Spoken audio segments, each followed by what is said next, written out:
So I've got something I think a lot of you guys are going to find very interesting. So here's the story. We're currently working on several different engines that will make their appearance on this channel as time goes on. Just quick examples. The only one we're currently covering is this 4.0, but this is for a stroker engine that we're building, a low deck, a 452.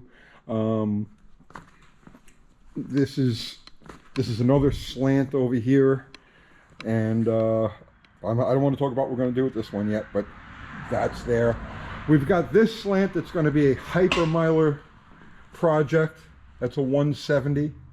So, but anyway, we're gathering bits and pieces to put all of these different engines together. And I needed some trinkets for the inside of the slant that we've got here. And I said, all right, I've got one sitting out on the scrap pile. I'll just go pull the parts out of that. Now, just to be clear, this engine isn't actually scrap. In other words, it's not intended to go to the scrapyard. It's just laying outside with the scrap because I've just not dragged it in yet. It's laying out there. So I says, let me take it apart outside, grab the parts that I need, and then I'll drag the rest in. So that's what I did. I rolled it upside down and I popped the oil pan off of it and started to take it apart. So I says, oh wait, this is some good stuff right here. We got to make a video about this. So I'll give you the quick rundown, the background on this engine. This is what I know about it, okay?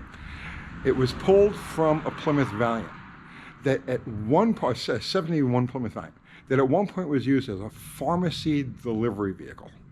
I think it was a pharmacy. It was used as a delivery vehicle. I noticed because when I got it, there was still like the phone number and so on and so forth on the side of it. The guy I got it from had it for several years, and he used it as a parts car for one of his cars. And he bought it from a junkyard where it had sat for an extended period of time in the back. And nobody really picked at it, it just sat there.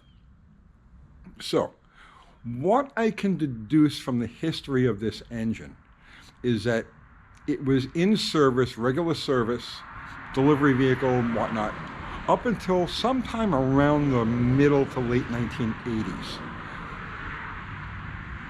So, that means that this engine has been sitting for a good 40 years, or thereabouts.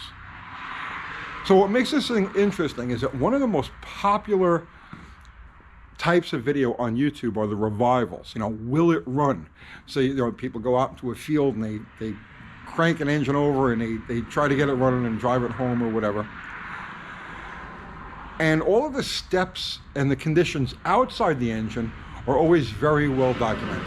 You know, so you know what the wiring looks like, what the carburetor looks like, what the fuel system and all of that.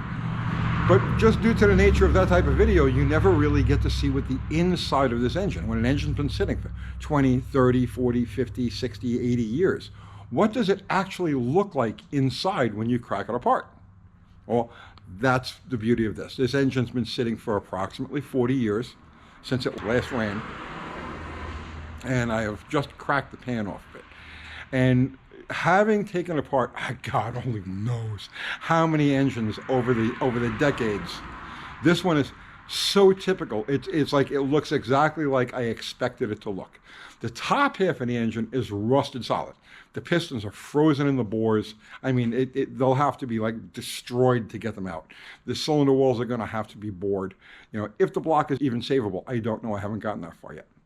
But I took the oil pan off of it and popped the caps off of it. I'm going to show you what I found and what you can expect if you end up with something like this. So here's the bottom end of this engine. So you notice no rust ever really, no water actually penetrated the bottom half of this motor. There's the oil pan from it. And you can see there's no evidence of water anywhere. So here's what's interesting about this. You notice, these are dirty because I touched them with dirty hands, but you notice there's oil, lots of oil still on the journals. Here's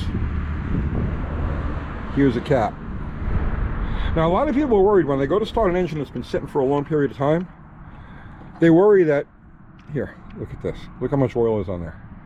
They worry that the bottom end of the engine is going to be dry. And some of them will try to prime it, you know, get the oil circulating and whatnot. But as you can see here by this engine, it's been sitting all of this time. The journal surfaces and the bearings have an abundance of oil on them. Like there wouldn't be any problem cranking this thing for really an extended period of time to try to get it to start. Now that's not to say that the cam isn't going to be dry, the lifters aren't going to be dry, but the areas inside the engine where the oil is captured, the oil will stay. So if you've got one of these things been sitting for a long period of time and you're worried, oh, you know, I'm gonna have to crank, I gotta get oil in there, I gotta make sure that it's primed and so on and so forth, well, don't worry about it, because this is typical. This is approximately 40 years of sitting, and that oil will stay put. And 100 years from now, if you were to take the same engine apart, that's exactly what you would see. That oil would just stay put forever. So that's the good part. That's the part that should like make you say, yeah, you know, I'm not going to worry about this. I'm just going to get this engine running. Now I'm going to show you the bad part. This is where it gets ugly.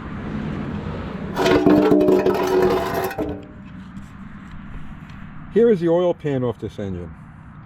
Now, a lot of times when you get to an engine that's been sitting for an extended period of time, and you pull the dipstick on it, if it has oil in it, you'll see that the oil is clean, perfectly clean, like it just came out of the bottle. And it appears that the car had an oil change before it was laid up. Well, that's not true. What happens is that when you look at oil and oil looks dirty, what that is that's dirt in suspension.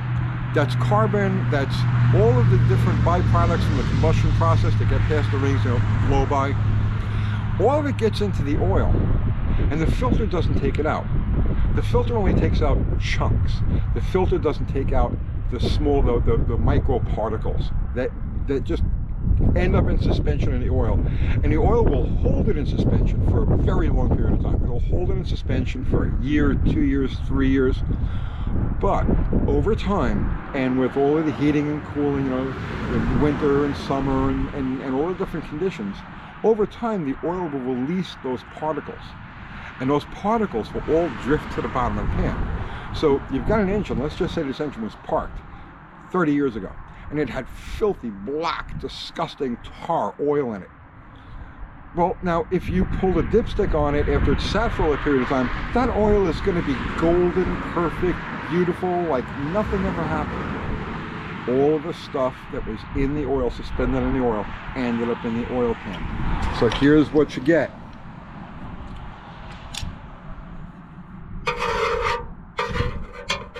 You see the sludge here.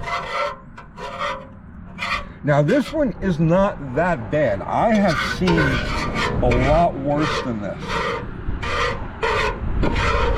But all of this and what's here, everything that's here, anything that's here is going to eventually settle down into the sump area, and then from that point it'll settle around the pickup.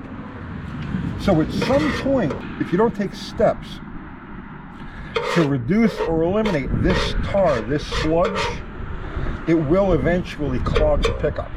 And that's a very common scenario. A guy will store, you know, get a car running that's been sitting for 20 years, 30 years, 40 years. It'll start, it'll run, it'll drive, it'll be perfect for like 100 miles, 300 miles, 500 miles. And then all of a sudden it will start to knock, you'll get an oil light, things will start to go wrong inside of it. What I'm showing you there in this oil pan is exactly why that happens. This stuff will eventually find its way around the pickup. And like I said, this is not bad. I have seen a lot worse than this. This tar will eventually find its way around the pickup. The only really effective way to make sure that this isn't going to happen is once the engine is running, you're satisfied that it's worth putting the time and effort into, drop the oil pan. Now you can change the oil on this 10 times, and it won't penetrate that sludge that's just laying dormant in the bottom of the pan. The oil will just stay above it. Whatever the crank whips around, whatever's on the cylinder walls, or on the you know, the sides of the block, that'll all get drained down and join this sludge that's in there. So if you're doing a revival of any sort and the car's been sitting for any amount of time, that's what you want to do. You want to get it running, make sure that it's worth working on, and at that point, get that oil pan off of there, get all of that sludge cleaned out, and then she should be good to go. So like I said, there's nothing profound, just something that I know, like, there's a lot of people are very interested in that whole revival thing. You know, will it run? Well, yeah, it'll run, but how long will it run? Depending on what's in the oil pan, you know, that'll tell you. That's it. I hope you got something out of that, and I'll see you tomorrow.